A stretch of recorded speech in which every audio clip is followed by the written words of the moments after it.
You know, we've not. There's an application I'm making now.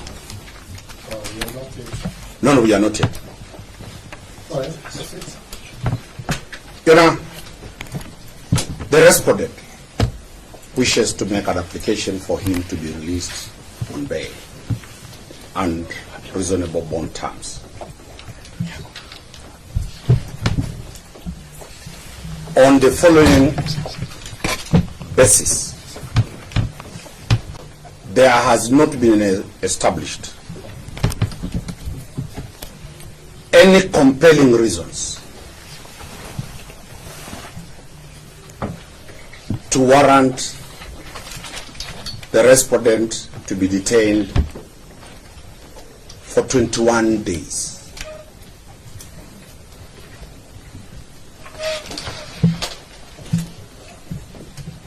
The respondent willingly submitted to the authorities when summoned.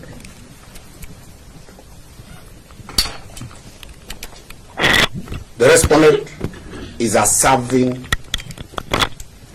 police officer.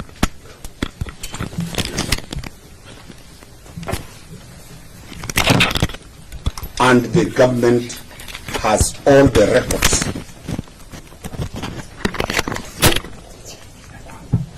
You know, you can discharge Jibril because we will take long to make our submissions. All right. So you are done with him? We're done with it. I think you can now leave. Thank you. Thank you. Thank you. Thank you.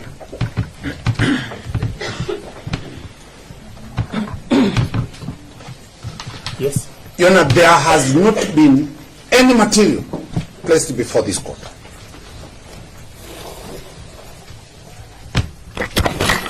to show an attempt to interfere with the investigations.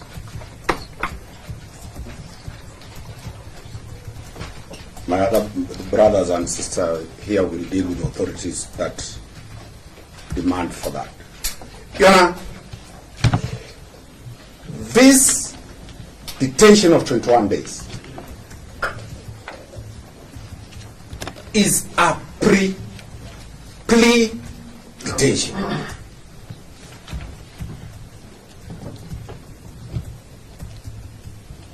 Where the liberty and the freedom of the respondent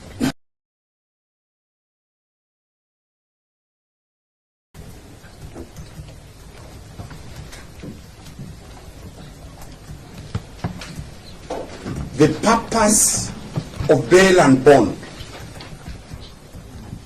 is to ensure the attendance of the respondent before this court.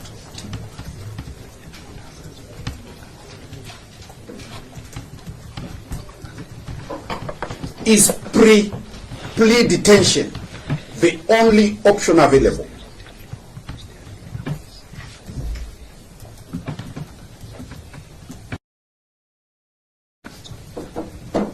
To the state.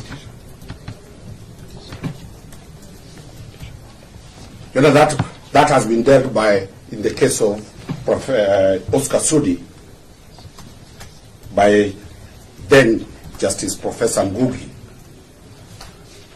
My other sheet should deliver that authority and put the citations very clearly. The state cannot now say it cannot prevent interference with witnesses.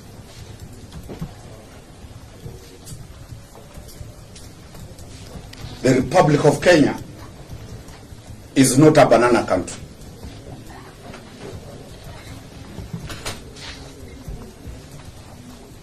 That the state is scared of a citizen being out. The mandate, the government of Kenya, is to ensure everybody complies with the law. So the government cannot come to court that we fear he's going to interfere.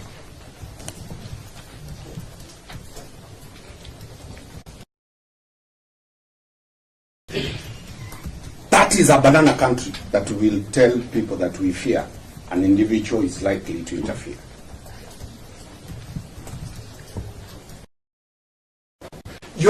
If the respondent interferes, the bond terms will be cancelled and the state will come to court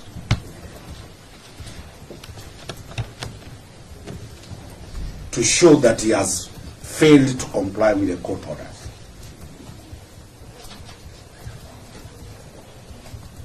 Your Honor, you are aware of the celebrated case of Michael Oyamo at the Court of Appeal, where the Court of Appeal was very emphatic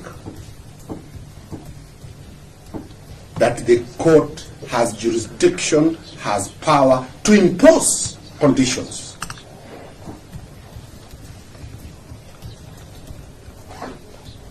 And that is why we are seeking that the court imposes conditions of bail and bond.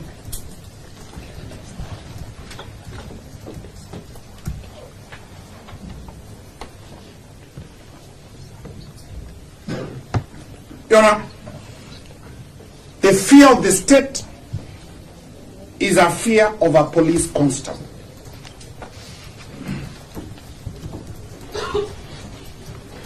We urge the court to take judicial notice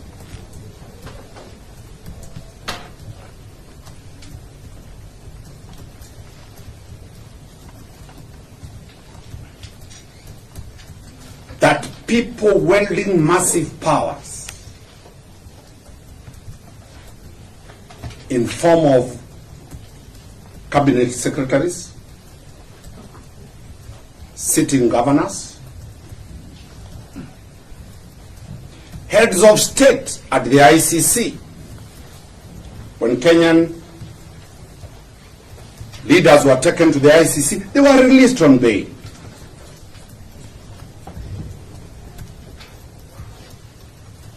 So that fear, Justice Kuril has dealt with that fear in the celebrated case of Dwight Sagare. The state must show by materials that the fear they are having is not mere apprehension.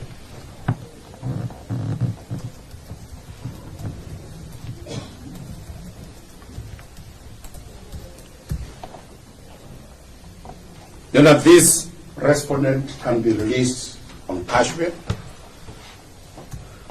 and the court orders he does not stay. He does not stay near Central Police Station.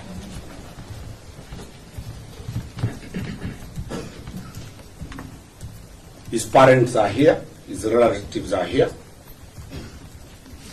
He'll be confined to his home area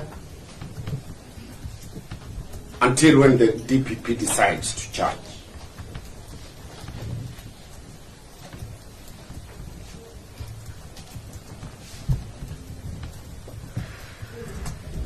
Your Honor, we urge the court to stand firm and treat the respondent the same way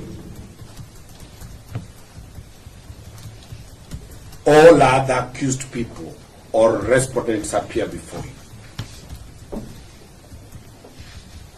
so that it does not look that there is discrimination and there are two parallel laws for the mighty and for the constables.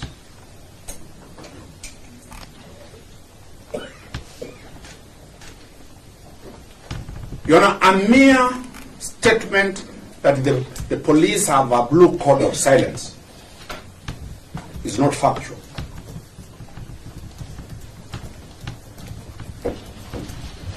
It is a statement made to hoodwink the court.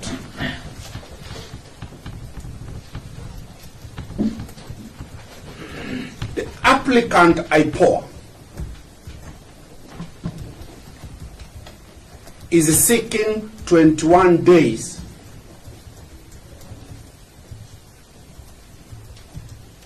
to detain the respondent in a police station, not manned by Ipoa staff, manned by the same police officers.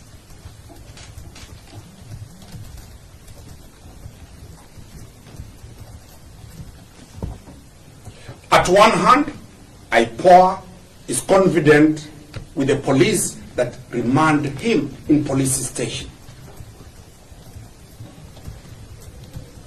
In the other hand, it is telling you, Your Honor, the police have a blue code of silence. You can't speak from both sides.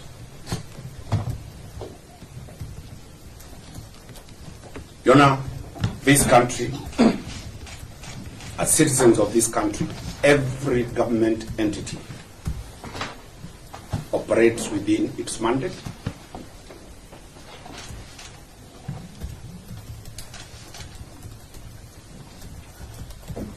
We urge the court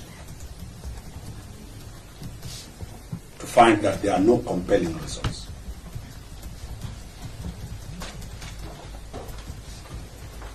Your Honor, the Judiciary Handbook on bail and bond,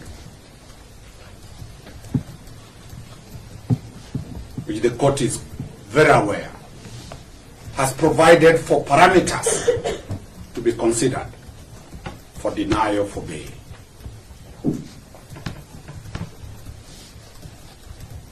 None has been presented before you.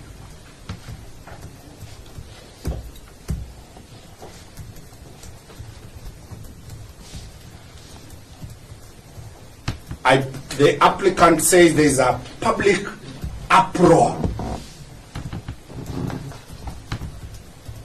There are demonstrations on the streets. This matter has gone to the Senate.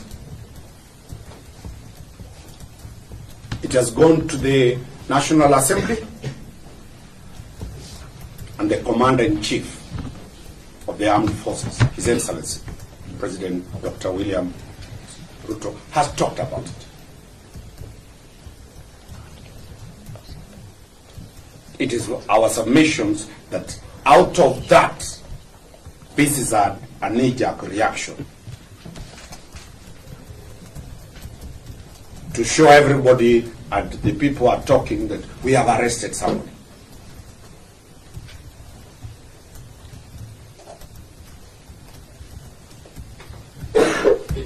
Your Honor, may you get favor in my submissions and allow the advocates with me to deal with the law and the authorities that will be supplying to court. I hope the state has been given those authorities. Thank you. Right. Anybody else again? Yes, Your Honor. What's the name? Stanley Kinyanjui.